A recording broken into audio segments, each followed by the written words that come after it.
आकाशवाणी गोरखपुर से प्रादेशिक समाचार।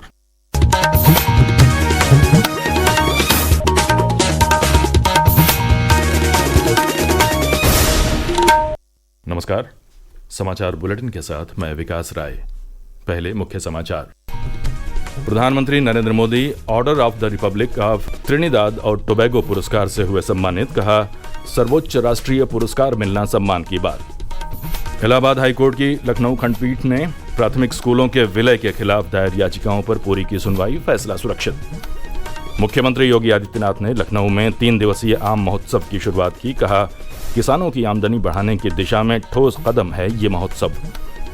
यूपी इंटरनेशनल ट्रेड शो के तीसरे संस्करण के लिए दिल्ली में हुआ रोड शो। कैबिनेट मंत्री राकेश सचान भी हुए शामिल। कहा, उद्योगों, कारीगरों और उद्यमियों को वैश्विक मंच देगा ये ट्रेड शो।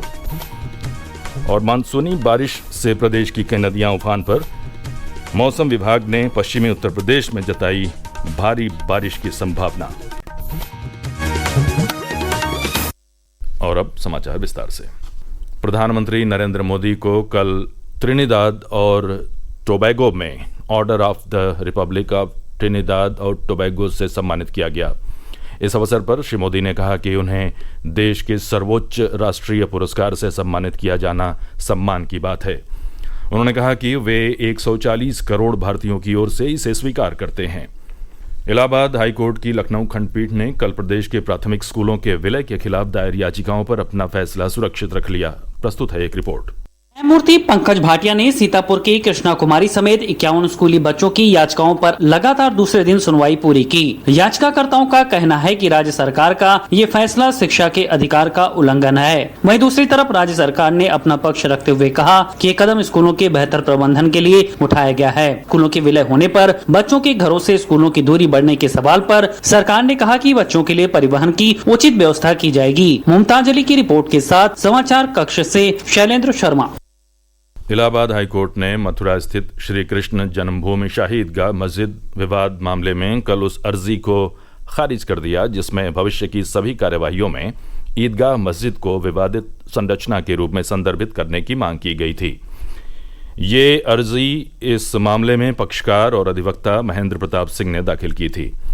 एक अन्य आदेश में इलाहाबाद हाईकोर्ट ने वाराणसी स्थित ज्ञानवापी परिसर में शिवलिंग आकृति के अलावा वजू खाने का एएसआई से सर्वेक्षण की मांग को लेकर दाखिल याचिका पर सुनवाई के लिए 6 अगस्त की तारीख तय की है।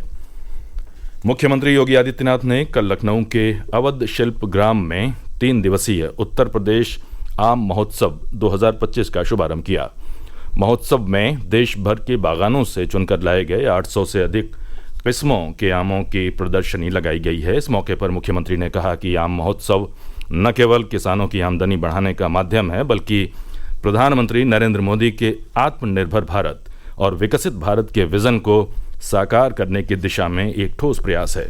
प्रधानमंत्री मोदी जी के विजन को जमीनी धरातल पर उतार करके उसकी आमदनी को कई गुना बढ़ाने की दिशा में किए जाने वाले प्रयास का एक और केवल आम के उत्पादन, उसके लिए बाजार की व्यवस्था, उसको एक्सपोर्ट करने की व्यवस्था के साथ ही नहीं जुड़ा है बल्कि अन्नदाता किसान के मन में खेती के बारे में, औद्यानिक फसलों के बारे में, तकनीक के बारे में एक विश्वास पैदा करने का भी यह आम महोत्सव एक माध्यम बनने जा रहा है। महोत्सव के दौरान 2 देशों के लिए आमों का एयर कार्गो रवाना किया गया। मुख्यमंत्री ने महोत्सव में सभी स्टॉलों का निरीक्षण भी किया। केंद्र सरकार ने कहा है कि राष्ट्रीय पेंशन प्रणाली एनपीएस के अंतर्गत वर्तमान में उपलब्ध सभी कर लाभ नई शुरू की गई एकीकृत पेंशन योजना यूपीएस में भी लागू रहेंगे।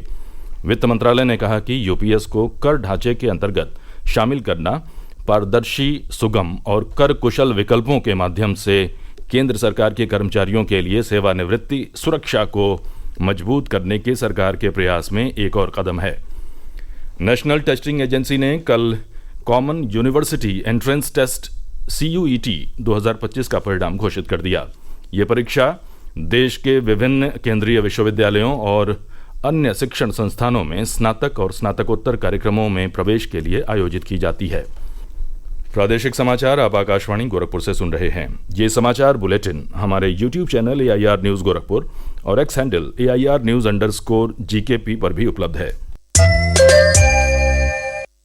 आगामी 25 से 29 सितंबर के बीच होने वाले यूपी इंटरनेशनल ट्रेड शो 2025 के तीसरे संस्करण के लिए कल नई दिल्ली के कनॉट प्लेस पर रोड शो का आयोजन किया गया। इसकी अध्यक्षता उत्तर प्रदेश सरकार के कैबिनेट मंत्री राकेश सचान ने की। कार्यक्रम को संबोधित करते हुए उन्होंने कहा कि ये केवल उत्पादों की प्रदर्शनी नहीं बल्कि उत्तर प्रदेश के उद्योगों, कारीगरों, एमएसएमई इकाइयों और उद्यमियों की शक्ति को वैश्विक मंच पर प्रस्तुत करने का अवसर भी है। मौसम विभाग ने पश्चिमी उत्तर प्रदेश सहित देश के 4 राज्यों में भारी बारिश का पूर्वानुमान जताया है। आकाशवाणी समाचार से बातचीत में मौसम वैज्ञानिक आर.के. जेनामणि ने मानसून की स्थिति के बारे में जानकारी दी।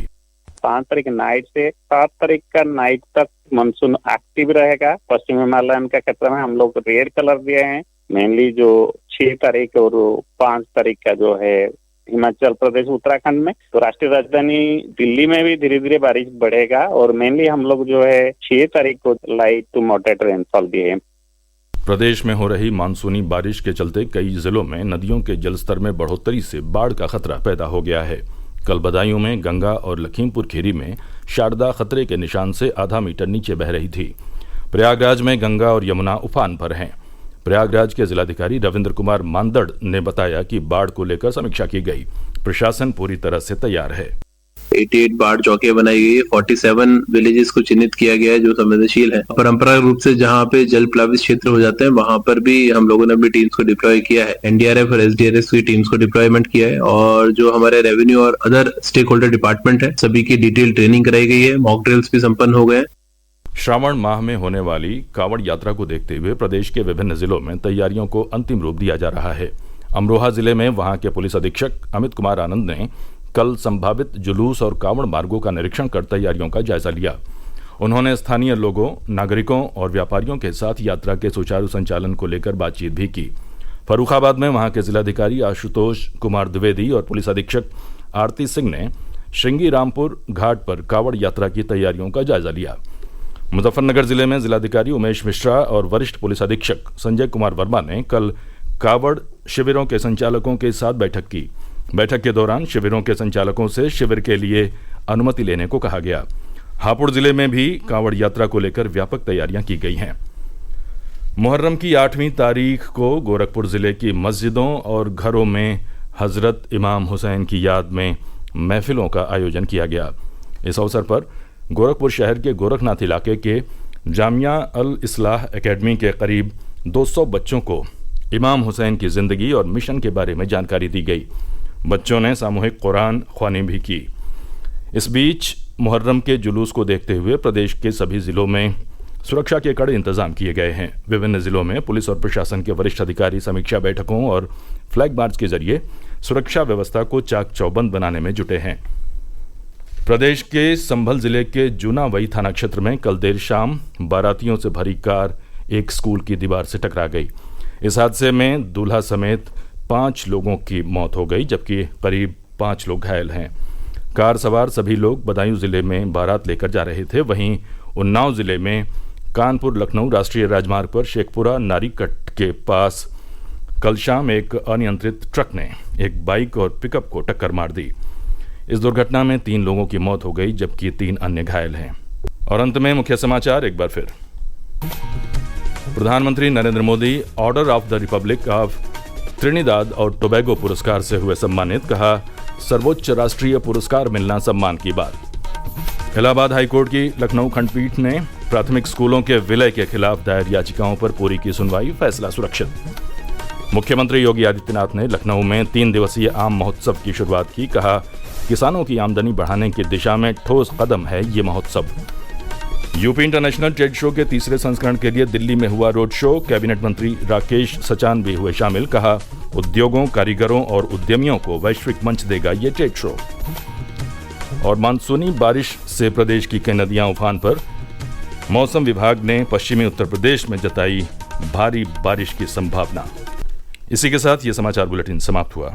नमस्कार।